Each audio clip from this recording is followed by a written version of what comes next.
Hello and welcome to my channel, I Win to Lose Gaming. If you're here, you are probably wondering how to use Yixuan, and more importantly, how the heck is she able to fly by holding onto a bird 1/20th of her size? Well, while I may not be able to answer that very important question, I can teach you how to use and build one of the most complicated characters to date in Zenless Zone Zero. The High Preceptor of the Yunque Summit, Yixuan is our first Rupture class and Auric Ink element agent in Zenless Zone Zero. And yes, her kit is very complicated on paper, but fortunately is actually quite intuitive to use in practice. As usual, we'll go over her full kit, best drives and stats, Wenjins, Mindscapes, teams, a showcase, and finally my opinion on Yixuan at the end of the video. So Yixuan's kit again is convoluted on paper, having literal paragraphs to explain just a single part of her kit. But don't worry though, I read it all so you didn't have to. First, before we dive into her kit, let's take a quick look at Sheer Force and Auric Ink. Being the Rupture agent that she is an agent that scales off of the Sheer Force stat. And if we actually take a look at it, we can see that Sheer Force increases sheer damage, and Rupture specialty agents have a portion of their attack converted to Sheer Force. In Yixuan's case, her attack is converted at a 30% rate. So 30% of her attack stat is converted over into this Sheer Force stat. And you might be wondering, okay, well, obviously this is much larger than her 30% of her attack stat. And that is because for Yixuan, her core passive makes it so that she gains Sheer Force based on her max HP at a rate of 10% of her max HP. When you look at, for example, these multipliers that normally scale off of attack, for Yixuan, they scale entirely off of the Sheer Force stat. So you're taking this 92% and multiplying it by the Sheer Force stat instead of, for example, the attack stat or defense or whatever other characters scale by. And one more main difference about Sheer Force is that it completely ignores the enemy defense stat. So we can see against this Wanted Enforcer, that last part of her basic was critting for 3,165. And against this enemy, which I'm pretty sure has lower defense, correct me if I'm wrong, but it's also doing 3,165. But regardless, sheer damage just completely ignores the defense stat of enemies. As for Auric Ink, it's basically just shiny ether. It has its own anomaly gauge, but still inflicts the same corrosion that ether does. It also counts as ether damage. In order to understand her kit, we need a high-level understanding of Yixuan's playstyle. Yixuan enjoys spending time on field and pairing enemy attacks with her EX special. She also has 3 unique resources. The first resource is Adrenaline, which is effectively the same thing as energy, but with really just one difference. Adrenaline is indicated by this brighter pinkish color, and Yixuan has 120 max adrenaline, and it generates at a rate of 2 adrenaline per second. This is where the main difference with adrenaline lies, is that this generation rate is adrenaline generated per second. As such, energy regen has no effect on her. And likewise, support agents' ultimates, which provide energy to the next character, also don't provide adrenaline to Yixuan. So yeah, that's literally the only difference between adrenaline and energy. Now the next resource for Yixuan is her technique points, which is indicated by this little bar. By spending adrenaline, you will generate 2 technique points for every 3 adrenaline spent. And you have 120 technique points, so basically just spend 180 adrenaline to fill up her technique points. And once full, it will have this cool wing looking icon around it, which indicates that you can perform her ultimate too. Now that her technique points are full, this gives her access to her second ultimate, Endless Talisman Suppression, which consumes all of her technique points, does very solid damage, and redistributes your team's HP evenly. Also, using her ultimate 2 gives her this Auric Ink point, which besides for farming aura, it's useful for something else which we'll talk about later. So yeah, if you can't tell by now, her general gameplay loop is to spend adrenaline, which fills up her technique points, so this way she can ultimately use her second ultimate as much as possible. Now let's dive into each individual part of her kit, starting with her basic attacks, which are performed by, well, mashing that left mouse button like it owes you a shoulder bird. Her basic attacks are largely what I would describe as filler attacks. She will automatically follow up basic attack 5 with a dash attack, and this dash attack skips to basic 3, thus looping through your first basic string over and over. Her basics deal non-negligible damage and generate a small amount of adrenaline and are seamlessly able to be cancelled by her EX special. This is the perfect segue to talk about one of the most important parts of her kit, her first EX special, Ink Manifestation. You execute this one by simply pressing the EX special button. It costs 40 adrenaline to initiate, and when you initiate it, if an enemy attacks you, Yixuan will parry the enemy's attack. If you successfully parry an attack, Yixuan will be refunded 10 adrenaline, and she'll do some extra damage and daze as well. You can follow up the first part of Ink Manifestation by pressing the EX Special button again, and this one has no additional cost in adrenaline. Then you can press the EX Special button a third time to perform the third hit at a cost of 20 adrenaline. Generally speaking, the second and third part of her EX Special 1 are usually worth doing, although theoretically, you can be more adrenaline efficient by spamming the first part of her EX Special to parry multiple attacks, thanks to the 10 adrenaline refunded. But I find myself almost always using the second and third parts for the extra damage and ease of use. Since performing Ink Manifestation parts 1, 2, and 3 consumes 60 energy, this means you'll need to perform this 3 times to fill up her technique point bar. One more thing to note about her Ink Manifestation is that you can hold the EX Special button down to charge the first part, which if held for a while will do the additional instance of damage that parrying would have done. But you're almost always better off not holding this and just parrying instead for the adrenaline refund. And with this, we can move on to her second EX Special, Cloud Shaper. You perform EX Special 2 by holding the basic attack button.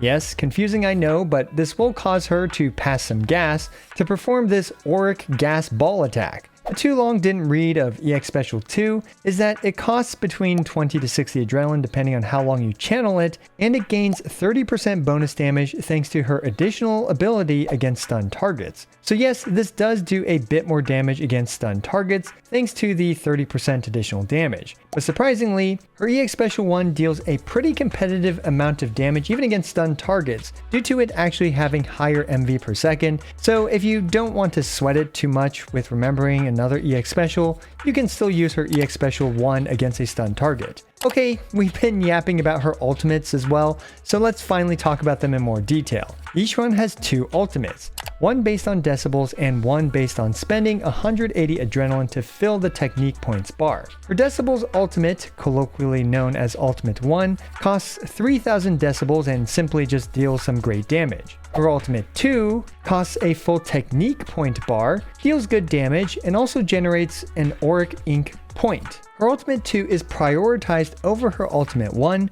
so if you have both 3000 decibels or a full technique point bar, she'll perform Ultimate 2 first. Activating either Ultimate, assuming her additional ability is active, also gives her a 40% crit damage buff for 15 seconds, as indicated by this Beyblade looking icon. And as for her Auric Ink point, she can spend that by, with no directional input, pressing hold dodge, so holding the dodge button. If you spent an Auric Ink point, it will do a bit more damage, and more importantly, it will generate 7 adrenaline per second for around 21 adrenaline generated. Fortunately, you can swap cancel it, and you pretty much want to use this after your Ultimate 2 and when you need to generate some adrenaline. So yeah, that about covers her kit for this Ultimate Aura Farmer. Let's also go through all the ways she generates adrenaline. First, she generates 2 adrenaline per second in combat. She is refunded 10 adrenaline for parrying an enemy's attack with her EX Special 1. She gains 5 adrenaline for dodging an enemy's attack, and via her additional ability being fulfilled, she generates 5 adrenaline for swapping off into a defensive assist or evasive assist to an ally. She gains 10 from applying Auric Ink Corrosion onto the enemy, and she gains 2 per second for 10 seconds after an ally uses an ultimate. And finally, she gains plus 7 per second for 3 seconds from her enhanced hold dodge attack. As we can see, all of these methods, except for her allies using ultimates, which, well, you just swap her back on right after, all reward her for being on field, further cementing her role as an on-field DPS agent. Because of her naturally high adrenaline generation rate compared to energy, Yixuan is able to spam a lot of EX specials in comparison to her peers. Alright, also to fulfill her additional ability passive, just use her with a stun, support, or defense character, which is honestly pretty trivial to fulfill. Looking at this chart of her full kit, we can clearly see that her damage lies in her EX specials and ultimates, and the rest of her kit is mainly filler until the enemy attacks and we parry their attack with her EX special or dodge it. Next, let's talk about her rotations. Out of stun, her rotation is very dynamic because, well, fights are just very dynamic when the enemy is not stunned. The general rule of thumb for her is to mash that basic attack button while you're waiting for an enemy to attack. Then use her EX Special 1 to parry the enemy's attack. I personally like doing all 3 parts of EX Special 1, and you can do this 3 times in order to fill up her technique points to use her ultimate 2. While you don't have enough adrenaline for all 3 parts of EX1, you can focus on generating adrenaline via dodge counters and perfect assisting her off the field. After using ultimate 2, use her hold dodge at some point to get the free adrenaline, and then just build up technique points, adrenaline, and decibels for the stun rotation. Now for a simple stun rotation, just initiate the stun, chain with a teammate, then chain with Yixuan, and you can chain cancel here. Use her ultimate 2, then her ultimate 1, and then just mash that EX special button like it owes you money to spam all 3 parts of her EX special 1. You can also, of course, use her ultimate 2 a bit later on after spamming some EX specials if you didn't have enough technique points. Now for a more advanced rotation, manual chain makes this a bit easier. When the enemy is stunned, but you haven't activated the chain sequence yet, use her EX special 2 by holding the basic attack button. This will still damage the enemy with the stun multiplier active even though you haven't initiated the stun. Then we have a teammate initiate the stun and then chain Yixuan onto the field. You can use another EX Special 2 against the enemy here, and again, have a teammate initiate the chain again. Then chain with Yixuan and use Ultimate 2, and then finally Ultimate 1. So yeah, her rotations are going to be dynamic, and there's a lot of stuff in between the simple rotation and the advanced rotation, and you'll often just have to improvise because fights are just like that. But hopefully this will at least get you started with some rotations for her. For her talent priority, level up her core, EX special, and ultimate. Then level up her basics and dodge, and finally her assists.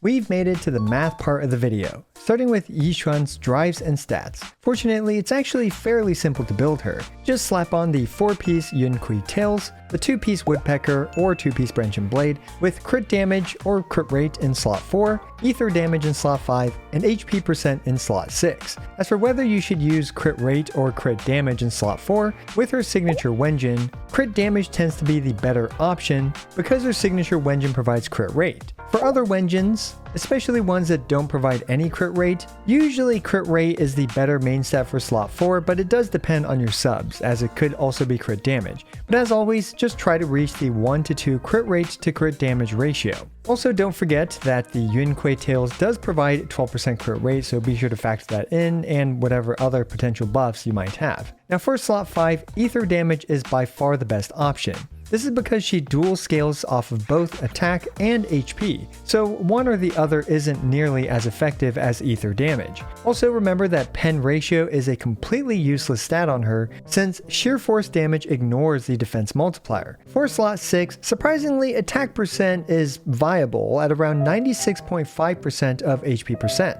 Again, this is because she still scales off of attack, just not quite as well. The general rule of thumb is that if your attack percent piece has 3 or more crit rolls over your HP percent piece, which is honestly unlikely, then you can consider it. So as such, HP percent is usually the way to go for slot 6. Also remember that energy regen is a completely wasted stat on her, since she uses adrenaline regen instead of energy regen. Now up next we have the drive sets, with the 4-piece Yunkui tails being clearly the best option. The 2-piece set provides 10% HP, and the 4-piece set effectively provides 12% crit rate and, more importantly, 10% sheer force damage. This might not sound like a lot, but this 10% sheer force damage is its own multiplier, thus making this set by far her best set, and you should thus plan on farming it for her. In the meantime, you could temporarily use the 4-piece Woodpecker Electro while farming the 4-piece Yunkui tails. For the 2-piece set, I recommend the Woodpecker Electro, the Branching Blade, or even the Chaos Metal, all of which are solid options on her, and typically you should just choose the one with the best substats. For her substats, as we can see, crit subs improve her damage the most, followed by HP percent, and then attack percent, and then flat HP, and then lastly flat attack.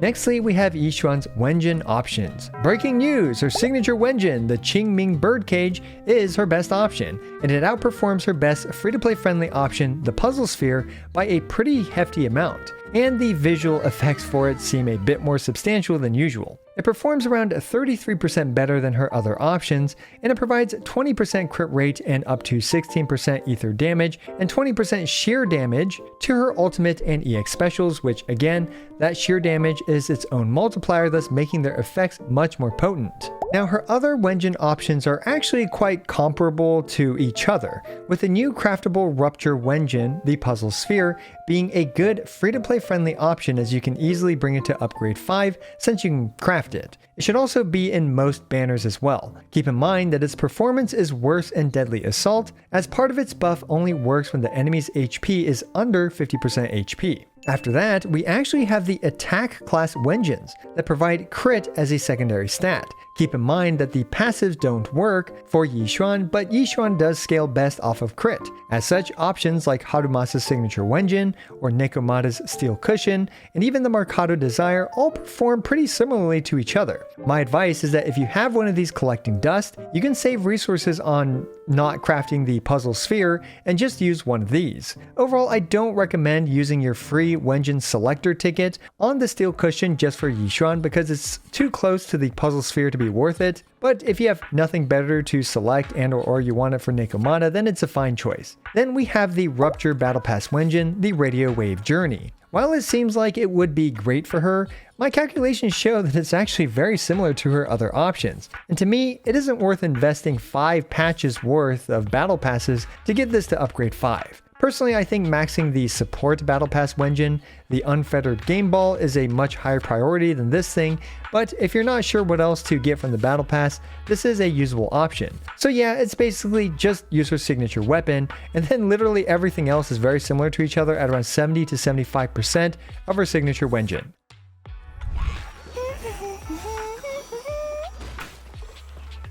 Up next, we have Yixuan's Mindscapes.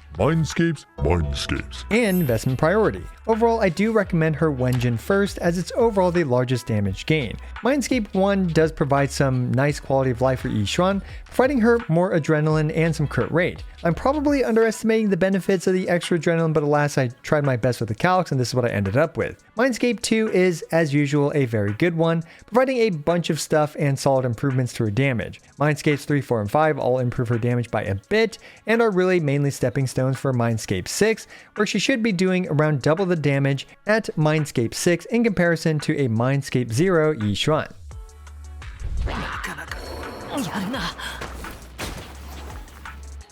Fortunately, the team section is actually quite simple for Yixuan. Pan Yin-Hu, who if you need a full guide for, check out his full guide video, which should be coming out very soon, is tailor-made to literally just support her. He provides sheer force, bonus damage, and team healing, all of which are appreciated by Yixuan. And since he quick assists to the previous character, make sure he's in the slot after Yixuan. For the third character, as of Yixuan's release, her best option is unsurprisingly Astra Yao. However, do keep in mind that we will very likely get someone better than Astra Yao for Yixuan in the future, since Astra Yao's 1200 attack buff isn't that useful for Yixuan. Anyway, moving on, most strong supports and stunners can work in the final slot, such as Caesar, Mindscape 6 Pulchra, Trigger, Lucy, Coleta, or even Ambi, and Qingyi as well. However, it is worth noting that none of these characters really have perfect synergy with Yixuan, except for maybe Pulchra, but she's still an A rank agent. Nicole can also work, but keep in mind that her defense shred is completely useless for Yixuan, but she does provide some other buffs as well. So yeah, that was a very short team section because at the moment, Yixuan doesn't have perfect compatibility with anyone besides Pan Yin-Hu.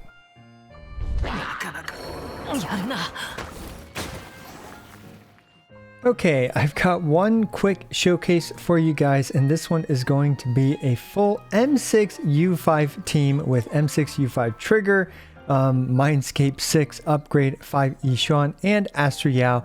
And I figured I would just do this really quick one because I already kind of covered the free-to-play as well as, you know, like more moderate investment with signature Wenjins in my previous video, which you guys should go check that out for more comprehensive showcases, because yeah, this one is just kind of covering the gaps where that last one you know, didn't cover, which, you know, I don't typically activate the Mindscapes until the very end of the guide, so that way, you know, I just get a good feeling to kind of confirm what I expected from, you know, the calculations and stuff. And in this case, I picked Trigger because she's able to stun a lot faster than Panyan Hu, as well as, you know, the damage that she adds. And I'm also actually using U5 Jade Teapot on Trigger instead of her usual weapon, because her usual weapon provides defense shred, which is obviously completely useless on Yixuan. Anyway, no surprise, Whale Yixuan is going to do absolutely fantastic here. And yeah, so one thing about Yixuan is that she's going to be really great against the new content and Rupture enemies. Just for this video, you know, I couldn't really show that. So in this case, we are just going with, you know, against the Marionette. So do keep that in mind when it comes to this. Like, you might notice, like, oh, her scores seem pretty similar and performance seems like, you know, not too crazy in comparison to the rest of the cast against this specific enemy. That is because this enemy does indeed have normal defense values instead of elevated defense values. But yeah, really fun character. Definitely one of my favorites of recent time. Actually, probably my favorite since Trigger or perhaps Zhu Yuan are my favorite characters in this game.